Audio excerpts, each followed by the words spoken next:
Hello and welcome to our second core lesson, and this one is all about time, specifically time management. And the title of this particular core lesson is How to Get Time to Work for You. Let's take a look at our quote of the day, and then we'll go through the list of what's to be expected in this lesson. Our quote of the day is this: ordinary people think merely of spending time. However, great people think about using it. So something to keep in mind as we progress. What we'll cover in this lesson is, first of all, our introduction and mystery question. Then, what is time management and why do it? The 5-step process to good time management tips, and then finally we'll wrap it up with the mystery question answered. So let's get into the next part. First of all, if you will recall our previous lesson on goals, you learned how to set goals, and not only how to set goals, but how to set SMART goals. Remember, specific, measurable, attainable, relevant, and time-based. You also know that having goals plus a strategy is your formula for success. But how true is that? Well, the truth is that good intentions just aren't enough. And I think everyone's experienced this. Most likely you've had goals before and you had a clear strategy, but for some reason you didn't reach those goals. And this is all too common. For example, losing weight. Most of us have wanted to lose weight or still hope to lose weight, but how often do we succeed? How often do we fail? There are a lot of reasons for this. What do you think? Why do you think a lot of people fail to lose weight and keep it off? And what about more generally? Why do you think people fail at goals in general? Well, do you know when you should work on your goals? Do you know the best times to work on your goals? Because you know, timing is crucial. Let me introduce you quickly to a man named Robert Cialdini, or Dr. Cialdini. Dr. Robert Cialdini has spent his entire career researching the science of influence, earning him an international reputation as an expert in the fields of persuasion, compliance, and negotiation. So he's someone you can listen to. And he states that research shows that this disappointing success rate that we all experienced is caused mostly for two specific reasons. Number one is that we don't really recognize the best times to work on our goals. And number two, we're quite often distracted not by normal events, but unexpected events that just happen out of nowhere. And then we lose focus on our goals. And interestingly enough, he's shown that there's a scientifically proven method to get around this issue. And it's rather simple. He says that by saying a specially worded quote-unquote self-statement, you can overcome these problems. For example, when patients were having trouble remembering to take their medication and they used these self-statements, adherence rose from 55% to 79%. That's pretty significant. Furthermore, when recovering drug addicts were asked to prepare a resume to help them find a job after being released from their rehabilitation clinics, there were very impressive outcomes.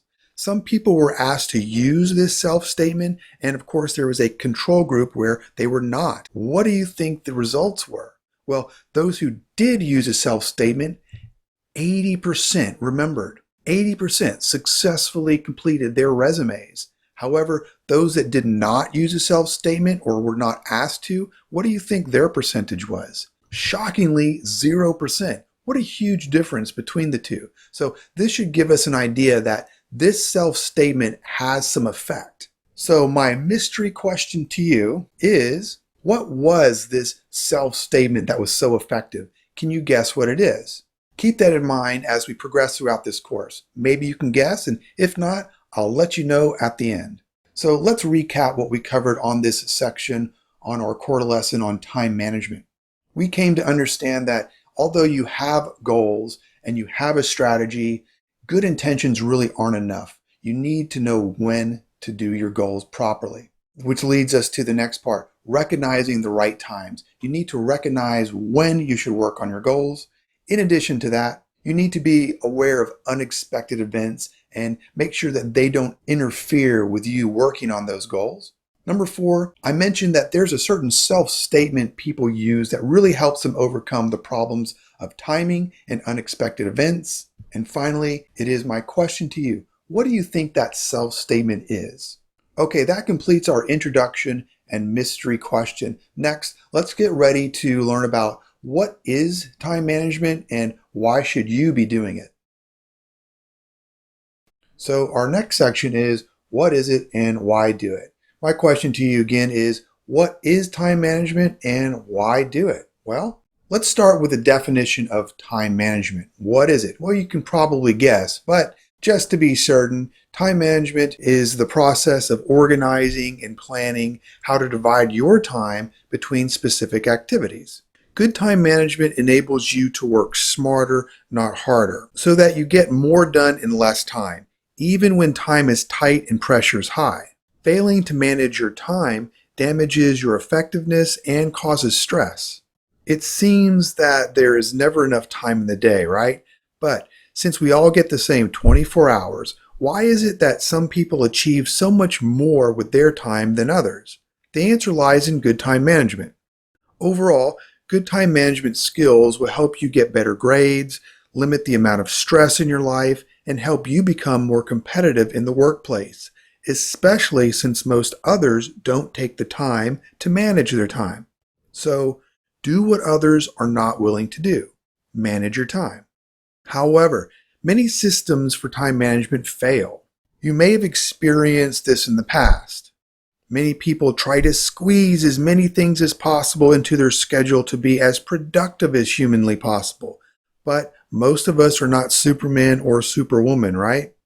Our approach to time management needs to be realistic. Otherwise, you'll have too much trouble trying to keep up that you'll actually start falling behind.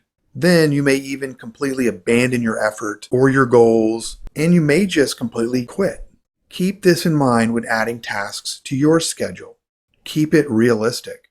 So remember that in order to accomplish the daily requirements that you need to get done and still be able to work towards your goals in life and have time for yourself, you need to have a plan to manage these things with respect to the time they take and the time you have.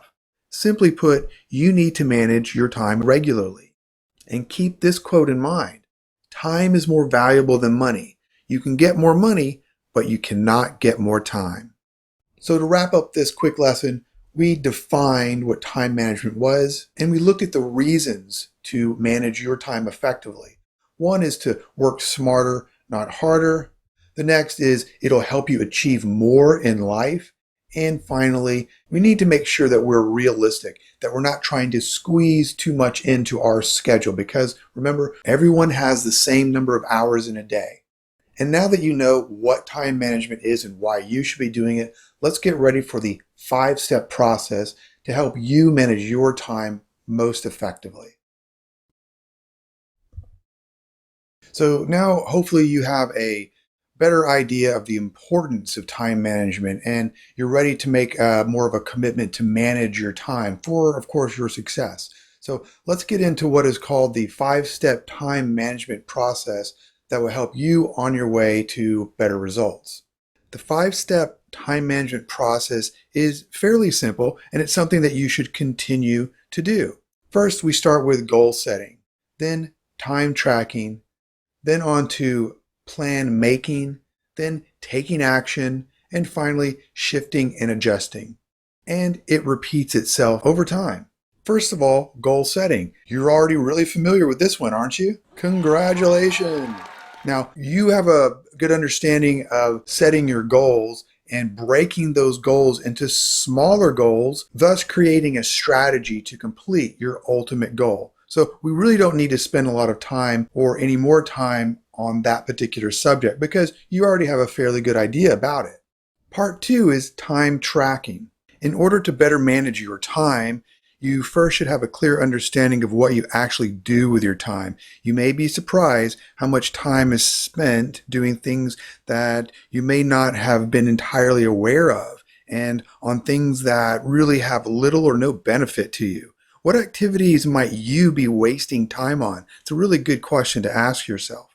We want to eventually write the things that we plan to do. However, we need to first understand what we actually do. So let's spend one day being conscious of all of our activities over 24 hours and make a log on how we spend that time. So I have a little bit of homework for you.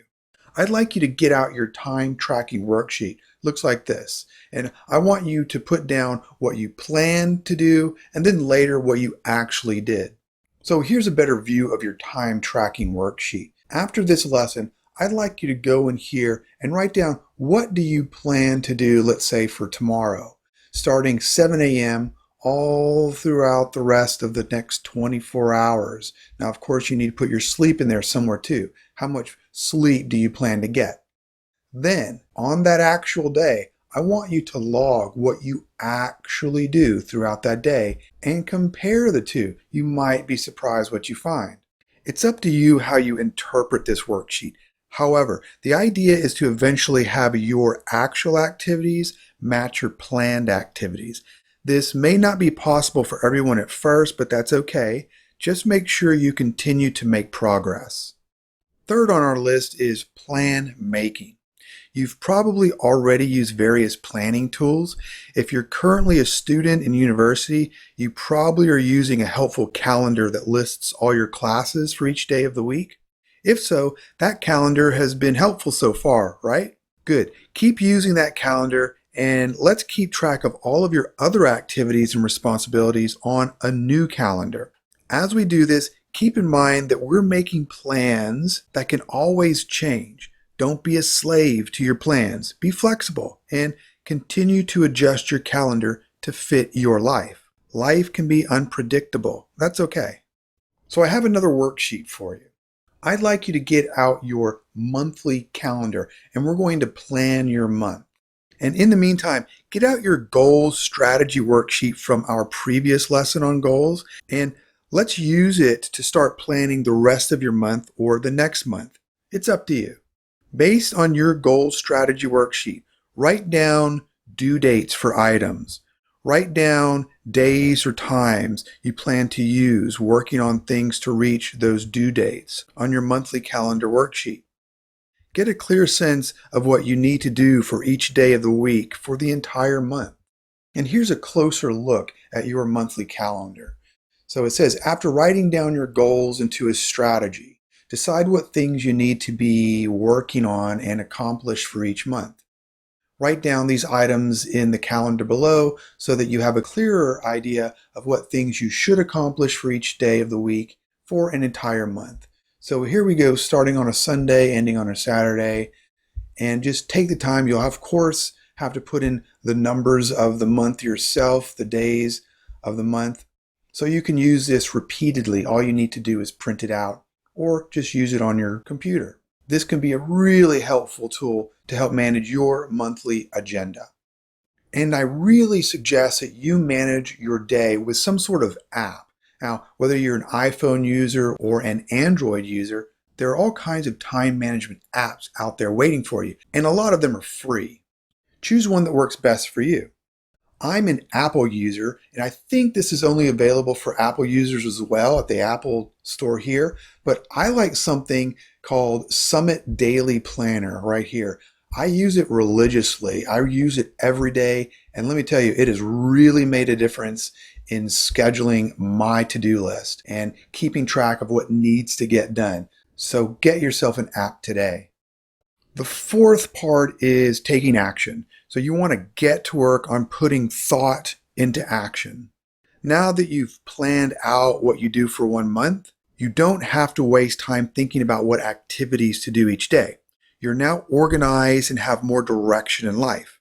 You're now much more likely to accomplish what you hope to accomplish. However, still keep in mind that you'll probably need to adjust your goals and plans because of unexpected events or changes in your goals.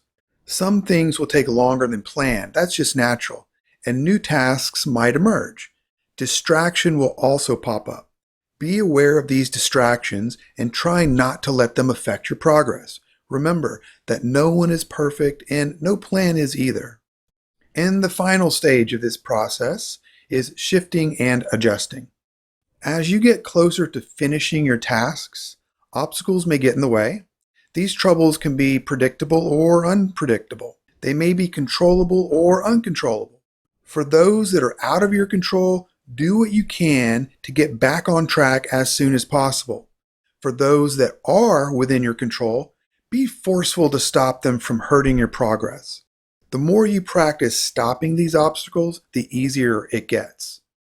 And let me share with you 5 common obstacles. Number 1, getting started. There's a fear of poor results or negative evaluations that people have when beginning to begin. A great way to overcome that is just commit to completing 10 minutes into getting started. That's really the hardest part. Then we have procrastination, waiting to do something. People distance themselves from stressful activities. We don't like pain, so we try to avoid it as much as possible. And we associate these stressful activities with pain. So if you're feeling overwhelmed, just finish a few simple items first, and then you can return and start later. Motivation. Are you lacking motivation or motivated to do something else? Be mindful of what motivates you. Be mindful of motivating distractors.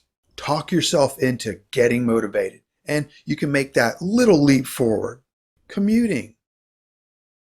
How can you use commuting time to your advantage? Well, while you're commuting, make the most of that time. If you're on a subway and you're not driving, well, read something, write something down, listen to something that's of advantage to you. Use that time intelligently.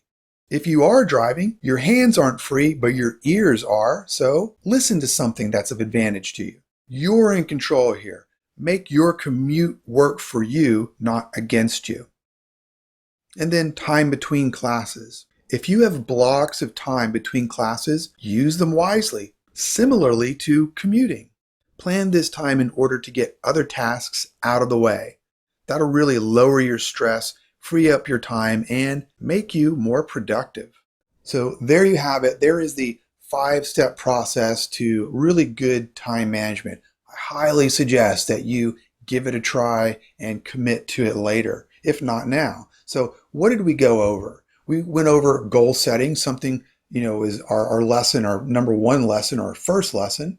Hopefully you have a really good idea of that by now. 2, time tracking. Make sure you track what you do each day. Plan making. You got to have a plan. If there's no plan, then you can't really implement something, right? Then take action. Ideas are great, but ideas are useless without action. And finally, shifting and adjusting. The world is complicated, life is complicated, so things are always in flux. Things are always changing. You just got to be ready for it. So don't be too concerned about when obstacles come your way. Just adjust your time and adjust your plan. Okay, remember, don't forget that 5-step process, and let's get ready for the next section of this core lesson, which is a few time management tips, and they're pretty good tips too. How would you like a few tips on how to manage your time a little bit better? And I've got a special category. I have some tips from an actual Harvard graduate. So let's check out these tips. Here are a few tips to keep in mind directly from the mouth of a Harvard graduate, and a successful one at that. Number 1, segment time that you work into large chunks of time. Your priority should be to focus and finish tasks. This limits transition time needed for your brain to switch focus. So when you have a lot of things to do, clump them together. If you don't, then you're going to be switching your focus from one thing to another in between breaks, and this puts a little extra stress on your brain.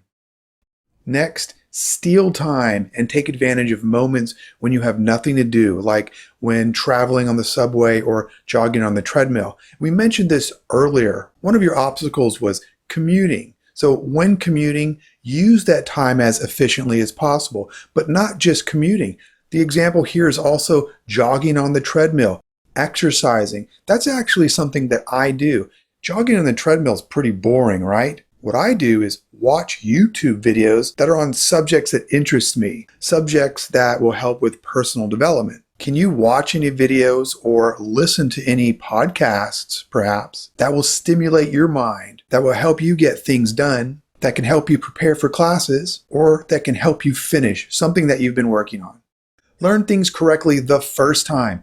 Pay attention and concentrate when in class, and remove distractors such as your phone. While in class, focus. Put your phone away. Listen to the lecture. Pay attention to the material. It's a waste of time if you don't, right? And if you do it right the first time, well, you're not going to have to go back and do it again. That can be a real time waster. So pay attention the first time. Prioritize correctly. Don't let socializing become more important than homework and sleep during the weekdays. Do most of your socializing on the weekends. Sure, you want to be social. It's an important thing in life. Social people are more successful. But prioritize things. Make sure you're getting your work done during the weekdays and have time for fun on the weekends. And don't neglect sleep. Sleep is incredibly important, not only for your productivity, but also your happiness.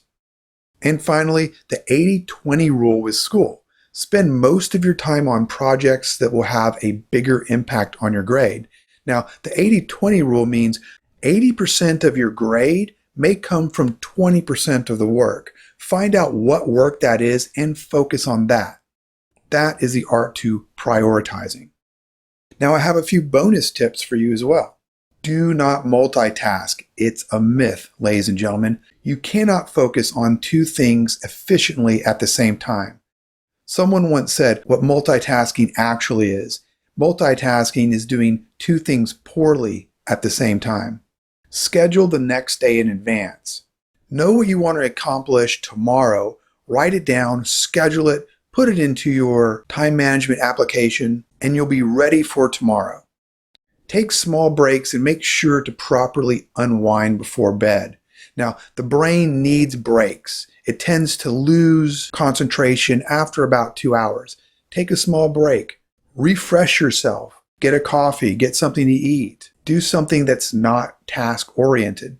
And before you go to bed, take time to relax. You probably don't want to be on your smartphone. You know what you probably should do? Read something interesting. Reading actually tends to relax the mind and body, believe it or not. 4, be able to say no to socializing too often or too late. Once again, be careful with your socializing. You don't want to do it too much, and you definitely don't want to do it too late, even on the weekends, because if you do, your whole next day is ruined. And number 5, reward yourself with accomplishing bigger goals. Remember in our goals lesson, when you finish something, when you reach a certain goal, celebrate. Do something fun. It makes that all the more sweeter. So what do you think? Do you have any other tips to help with time management? What works best for you? Whatever you answer to these 2 questions, jot it down, write it down, add it to the list that we've just gone over. Experiment with what works best for you. So there are a couple time management tips that really can help you if you use them. We briefly went over a few tips from a Harvard graduate, and I gave you a few bonus tips. Don't forget, take advantage of these, make them work for you, and you'll be so happy that you did. So let's get ready for the next lesson, our mystery question answered. Do you remember when I mentioned Dr. Robert Cialdini? Well, let's get into answering our mystery question, and I'll remind you about this particular doctor. Robert Cialdini mentioned that research shows that there's a disappointing success rate when we're working on some goals, and it has 2 reasons generally. 1, not recognizing the best times to work on our goals, and 2, being distracted by unexpected events. So what can we do about this? There's a self-statement that's been scientifically proven to help overcome these 2 particular problems. My question to you was, what could this self-statement be? Well, were you able to guess? Let's take a look at the answer. Dr. Robert Cialdini mentioned that if you can make an if-when-then statement and use this statement when you come across these 2 obstacles, it has a profound effect on helping you accomplish your goals.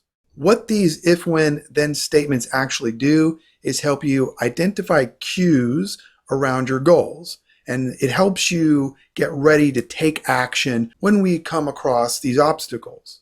For example, losing weight.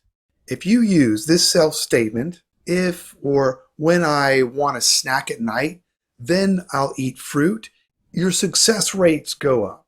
Or for example, if when I don't feel like exercising, then I'll remember that the hardest part is showing up to the gym. These self-statements can make it much easier to actually get to the gym and exercise. Again, these statements are designed to put us on high alert for a particular time or situations when a productive action can be performed. We first notice these favorable times and then later associate then actions with those situations, making them become closer to habits over time. Take a look at your goals. What are you having some problems accomplishing? Is it losing weight or something similar? Can you come up with some if, when, then statements for yourself? Push pause and try and create one of these statements. Go ahead, give it a try. Okay, I have a little bit of homework for you for our next lesson, personal finance. What I'd like you to do is find your weekly expense tracker worksheet, and I want you to track your spending for the next week. List your expenses over that next week. So this is what your weekly expense tracker looks like. We've got 1 week, Monday through Sunday. Now you might not have enough items in here or item space, but that's okay. Work with it as best possible.